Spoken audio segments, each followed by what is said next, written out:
Ayan na siya mga boss, Jasper, taga-serve dito sa Migian. Pag-subscribe mo yung channel namin, Boss Identity.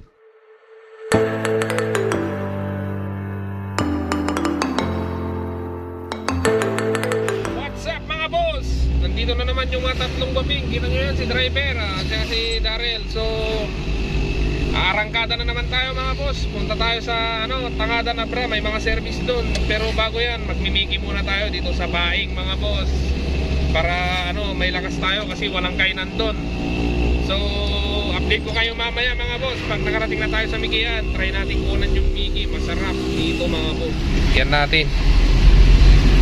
Ayan, pasok dito mga boss. Siya Baing. Baing Bantay Lucosur mga boss. Ayan o. Kita nyo naman, ganda ng daan mga boss. Medyo may paliko-liko. Mamaya may biglang liko. Oh my God! Wow! Ayan, so ayan, sigurado may mga nagmimiki na mga boss. Ayan. Ito mga boss.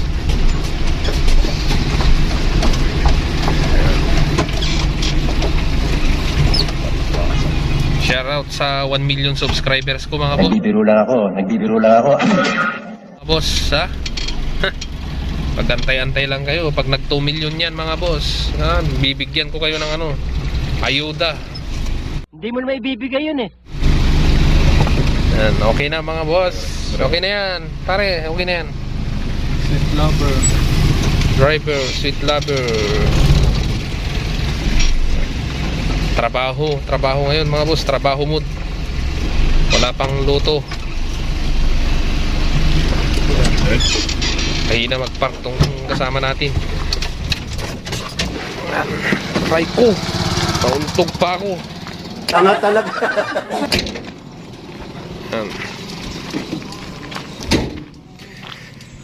Mga bikers dito rin nagmimiki mga boss, oh. Ayan, dito na yung mga bikers. Ayan.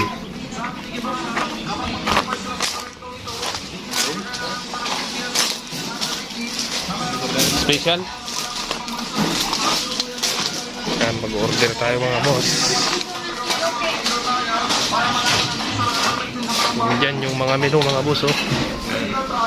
Orderin natin is special, yung super special. Shanghai na rin. Ilang Shanghai? Dalawa. Ito sila yung mga mga boss, oh. Pumupunta dito.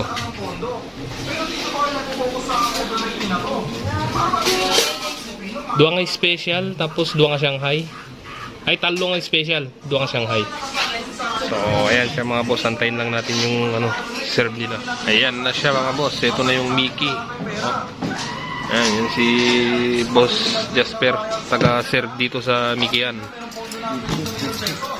Ayan. Baka naman na 20 million lang yan. Pero anyways, baka na kayo. Baka ivermectin din kayo ha. Ayusin mo ng internet sa akin. Sarap. Ayan mga boss, oh. Yung mga pampanghang. Sa ivermectin, alam naman natin na ito yung pulga sa ako. Baka naman na Sarap. ng gobyerno, pulga yung lahat ng mga matigutom. Kasi mo sa kalukuhan. Quality mga boss. Hindi naman sa amin na Kayo dito. pero wala sa ibang tao. Kasi hindi pa rin libre nyo ako. usapan dito na to. Kasi ito ang ulitin ko. Sinabi ni Pangulo na bibigyan na ng isang sako ng pera para masiguran ang kanilang pagkapanalo. O di ba, Ginaw? Ano ba tingin sa mga Pilipino ang pera? Ulitin ko hindi naman sa amin na masama. Pero malino naman ginagawa na unfair. Pera na lang mag-yan para manalo sa eleksyon? Kanya ba tingin sa mga tao? Sumasama sa piso? Alam niyo na ito, hindi naman sa paninira. May kasama pang cabinet mga boss. Magkusaya. Pati nga mga kapatido niya, binibigyan niya ng pera. Sige, isang sako pa ng pera.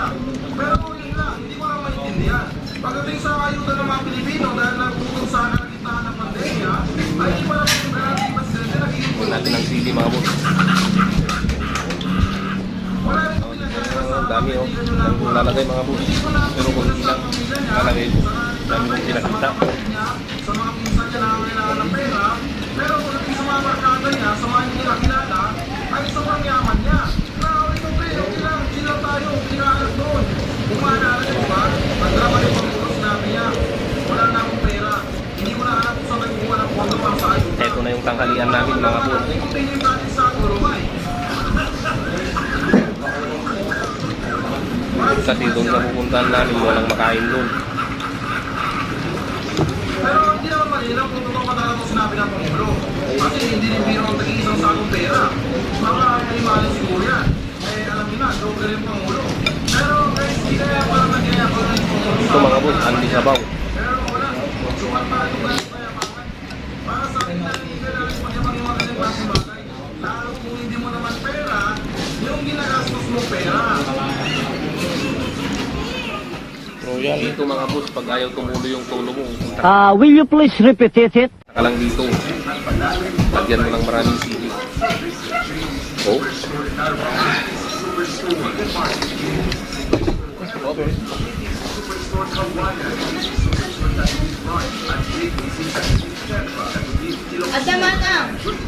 Kaya na siya mga boss. Sinirap na yung yung Shanghai natin. So, pag-subscribe mo yung channel namin natin Boss Aidens TV. Mapapanood nyo dyan yung video nyo. Ito mga boss, may Shanghai pa. Ayan. Banat na mga boss. Shanghai. Ayan. Bawa.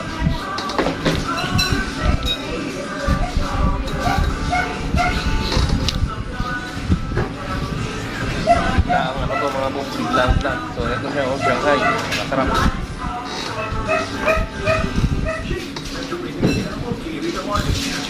Ayun. Matawa yung nag-send natin. Ini-picture natin yung nila. Masarap na Shanghai nila. Pero, huwag po muna mag-holding hands o bayan. Social distancing po muna lalo na sa public place po kayo. Maigi na po safe tayo kaysa magkasakit dito ba? Dito lang yan sa mga boss, paing bantay. Luzon.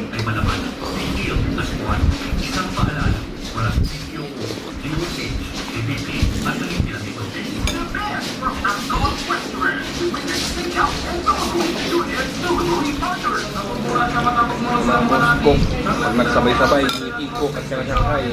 Ako, the ultimate.